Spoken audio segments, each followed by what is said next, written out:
was excellent. I liked it. Don't get me I wrong. It enjoyed was good. It was good. It wasn't great. It wasn't no 6 out of 5. It wasn't amazing. It wasn't the original Avengers when I first seen that in theaters. You know what I'm saying? It was enjoyable. I enjoyed it. Right.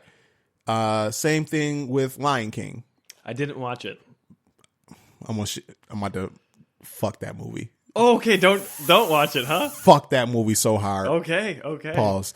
But yeah, Lion King. I had high expectations for it. Favorite Disney movie of all time. It is my favorite Disney movie of all time. Like I've learned lessons from Lion King, man. Like hardcore lessons, man. You can either run from it or learn. The past can hurt. Yeah, but you can either run from it or learn from it. I mean, that part wasn't in the movie. That was so what? Exactly. That's the what? Exactly. That's literally the turning point of Simba's life. That kind of even reflects on what we were talking about earlier. Like, you know what I mean? So, like, that is huge. Right. Exactly. They took that completely out of the movie, man. Beyonce's a terrible voice actress. She's so bad. You know what? She's a great singer, great person, awesome mother, terrible actress. I'm not going to watch it. Don't waste your time, bro. Just watch the original. I had to come home and watch the original. I'm getting off track. Lion King didn't do it for me. We're talking about Joker here. Yeah, Lion King didn't do it for me. Once Upon a Time in Hollywood.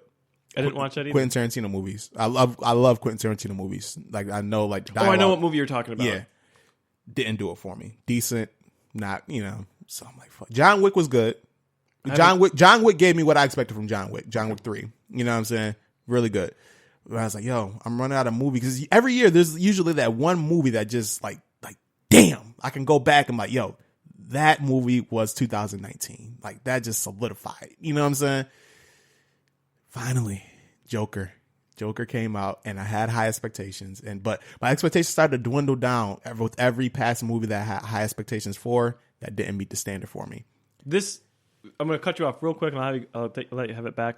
This was the first movie that I went into with beyond high expectations. Yeah. Like I've never been so hyped for a movie, and being that level of hypeness, I've never been satisfied. Yeah. I feel you. But I'll go right back to you. And then like my whole thing is, because when I think of Joker, I think of Heath Ledger's performance as everyone Joker. Does. You know what I'm saying? Like that performance was historic. Like I remember watching that movie. I went to the movies with my little cousin Jamal.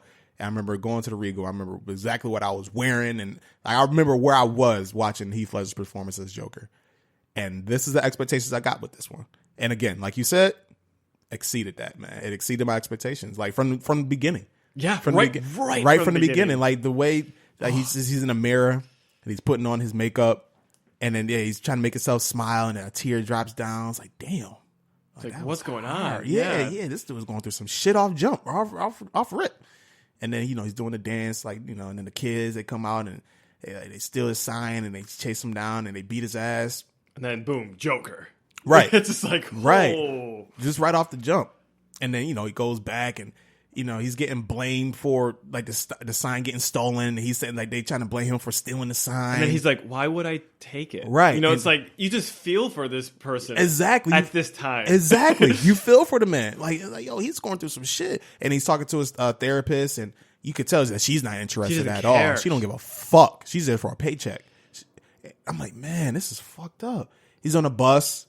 He's, little kids staring at him. He's just making a little kid smile. And it was such a like beautiful moment there too, because like this dude had like just off the bat horrible time, right? And then this pure innocence is right in front of him, looking at him. So then he's like, oh, okay, so I'm gonna make him laugh, yeah, So and the kid's smiling, and because who doesn't do that? Yeah. If a little kid looks at you, doesn't even matter if you don't even acknowledge the existence of their parent, right? You just see a little kid, and then you'll make faces.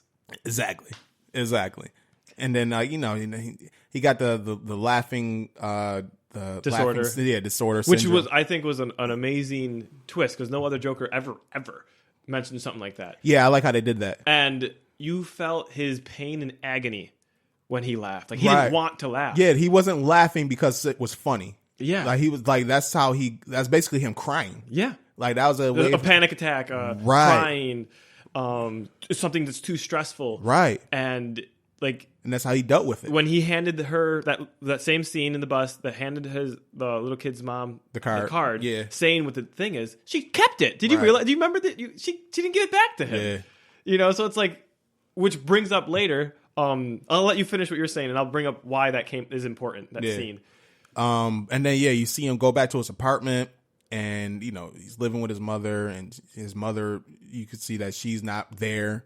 Yeah, there's something you can tell off the bat. There's something off. With something off with his mother, and then he's in the elevator with that lady, and then does the gunshot to the head thing, and that was awkward. That was weird because she does that to him, and then he kind of just smiles but doesn't say a word. Right. And then when they get off, he turns around and goes, "Hey," and he blows his head off, thinking that it was funny, but it just became more awkward. Weird. Yeah, it became weird as shit.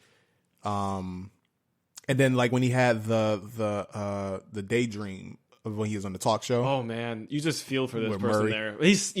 You can his smile when he's getting acknowledged, like Murray's like accepting him as a human being, like I just like right there, like he's standing there, he has his arms crossed kind of, and he's kind of swaying back and forth like a little child, right? And then he hears like the nice compliments, and then he gets brought on down on the stage. It's like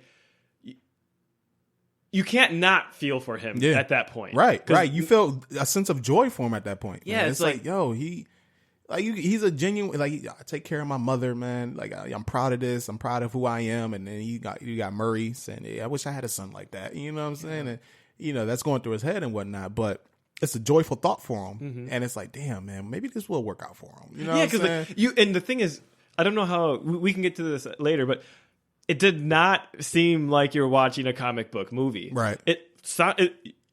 They sprinkled it and his name obviously later, but it could have been a standalone movie. It is a standalone movie, but like it could have been separate from a universe of comics, right? Yeah, and you just feel like everything you're watching is gonna just happen. But then we'll get into because like the main thing I was like picking up from this movie is like it felt too real. It did. It felt too real. It did. It felt too real. Like I'm like, yo, too real in every aspect. Seriously. Like, I'm like, oh my God, this is crazy. The world, Gotham, was beautiful.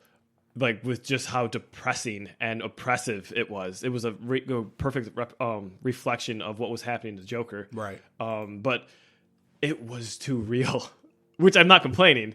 No, that's what kind of did it, man. It's everything about that movie. It was too perfect. Everything was so perfect. Like, just like the scenery, the characters, obviously, how do you pronounce the dude's name? Joaquin. Joaquin Phoenix. Okay, so Joaquin Phoenix portrayal as a Joker, and just his body language. Oh man, and his mannerisms, and how he's interacting with people. How skinny and frail he looked. Mm-hmm. And then, like the one scene where he's on the subway. Well, first of all, before he's not even on the subway, when he's like working with the kids at the hospital, he's dressed up in a clown suit. He was doing a good job. Yeah, he's dancing, man. He having a good time. The kids is happy, and then he fucking drops the gun. I'm like, oh shit! I remember in the movies, like, oh shit. Yeah, I remember shouted that out. The same thing. And then he picks up the gun. And he's like, shh. Like, that was funny. That was a nice little. And I thought he was gonna play it off too, because I thought it was going well, and then he got fired. And they got fired. I'm like, fuck. And he's on the train station, and he's having a shitty day. And you know what? Screw that guy, that one clown earlier. That gave him the gun? The guy who pretended to be a concerning friend gave him the gun. Yeah, fuck that asshole. And then said that he threw him under the bus. Threw him straight under the bus. Yeah, said that, like, oh yeah, I forgot to do names. Yeah, he said that you asked him for a gun or some stuff like that. Or I'm like, what? And it was his gun. His gun. Oh, his gun. And then now he's on the subway, and like you got those dickhead dudes messing with that lady. First of all, yeah, messing with the lady for what reason? Like bad, like right. Uncomfortably drunken, privileged dudes messing with this lady, and then they come down there and start fucking with him for no reason. And then the reason why I wanted to bring up that bus scene when he gave out the card and the woman never get back, he tried to give them the card. Yeah, he went into his pocket to try to give it to him, and he didn't have the card. Right, to show to them, like, I have issues. Right, and so that's when they beat the crap out of him. Yeah, and they start beating him up and shit. Like they singing the song like "Here Comes the Clown," and that whole scene was just eerie, man. It was. I felt very uncomfortable. But then it's got like a sense of justice when he killed him. Right? Like it's like I'm like, yo, you were actually not like. I think that's what made people uncomfortable. You were actually okay, right? Because it was self-defense, right? because he was to a degree. He was minding his business. He was minding his business. He was chilling. And then he sees, and then he does this awkward laugh, and and then they come down and I start messing with him. And you see the man is like he's mentally unstable. Mm-hmm. You can see shit like that. Yeah, you can and then pick up even on in his that. face, like when I was talking about like the agony in his laugh in that scene, you can tell he's not trying to laugh. Yeah, he's laughing, but he's look like he's crying. Yeah, yeah, and like his face is not happy. Right. And they were started attacking him. Yeah, even so, man, they attack him, and then he turned the gun on him. Yeah. Yeah, they turned the gun on him, and then like shit changed after right. that. And it's kind of funny though, like because I like the scene where after he kills the third dude on the stairs, and then like you see him take off running. Like his run was on point. He was scared. Like that run, like the way he was running in the whole movie was like that's just part of the character. Like I like how he portrayed Joaquin, how he portrayed the run. And then he went to the bathroom and he did like that dance. It was like an empowerment. Like he was on a high. Right. He was high. Right. Off of what just happened. Mm-hmm. And then he went back and then like had the hallucination of him kissing the girl. Well, we don't know until later. Right. Because at this point, yeah, exactly. Like he's just like, oh shit, this boy got some balls. So, and let's even jump on that. So at first, that was the one thing when I was watching the movie, I was like, this is a little off. Yeah. I didn't think it was fake. I just thought something was off. Yeah, I felt the same way. It was so fast. I'm like, wait, hold on, because I mean, she did give him a little smile in the elevator, and then I in my mind, I was like, maybe there was some type of relationship what we didn't know, right? And because like he jumped straight into, he went right in. Well, he followed her first. He followed her, yep, and then she confronts him, right? Yep, and then she's like, "Were you following me today?" And then he was like, "Yeah." And she was okay with it. Yeah, she's like, I wish she would have robbed the damn place. Like, he's like, I got a gun. And I was just like, oh, shoot. Right.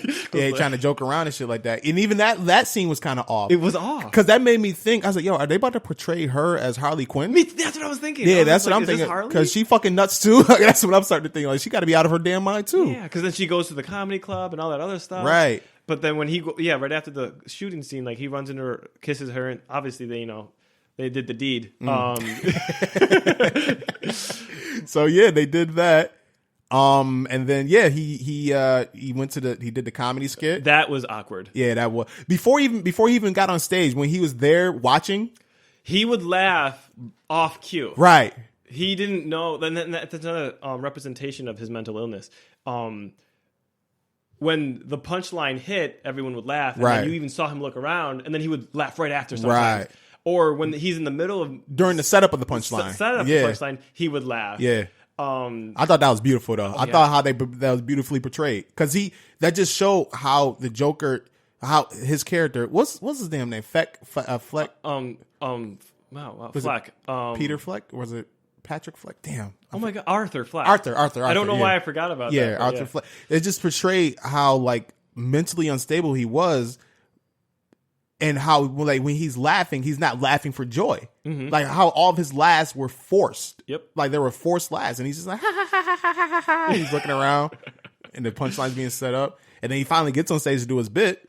And he's, like, dying laughing. He couldn't because he's stop nervous laughing. as shit. Yeah. Oh. It's like, you want at that time, because eventually, you realize, like, this is the origins of the supervillain. Like, the most famous villain of all time. So, like, at that time, though, you want him to succeed. Right. You're just like, oh, come on. It's like, oh, please, no, let the laugh stop. Right. Get your line out. And he just couldn't stop laughing. He was choking on it. Yeah. He was like, it was, oh, God, it was so uncomfortable. It was tough. That was uncomfortable as shit. Because, just imagine being in that situation, like, in real life. Like, that's how I put I put myself in that perspective. I felt like I was in that. You was in there. You was in the room with them. That's what it felt like. I'm like, man, because I've been like, how many times have you been in awkward situations where somebody's like bombing something, not even a comedy. You want to look away. Yeah, you kind of just like it's uncomfortable as shit. Or you see somebody like slip and fall, like you just like you feel uncomfortable in that situation. And I felt that. I'm in the movie theater throughout just the whole watching movie, I'm just feeling that. And I'm like, oh my God. And then they go into like you don't actually get to see what the audience response was at that time, but you see his girl laughing, and then you're like, oh. He did it. Right. He did it. Yeah, he succeeded. And then the Murray Show. Yeah. And then they put it on TV and they making fun of him. He's like, yeah, I guess they never thought I'd be a comedian. Well, look at me now. Who's laughing now? Yeah. He's like, nobody. Or something like, damn, man, that's messed up. And his mother's in the hospital at this time too. And then let's hold real quick because when he was telling his mother that he wanted to do the stand up and everything, and she's like, "Don't you got to be funny?" Oh, that was like I'm like, wow. Even the whole audience of the theater was like, oh, like we all did that. We made that noise. Yeah, that was tough. Because, you know, he's doing everything he can to take care of his mother and everything. And she's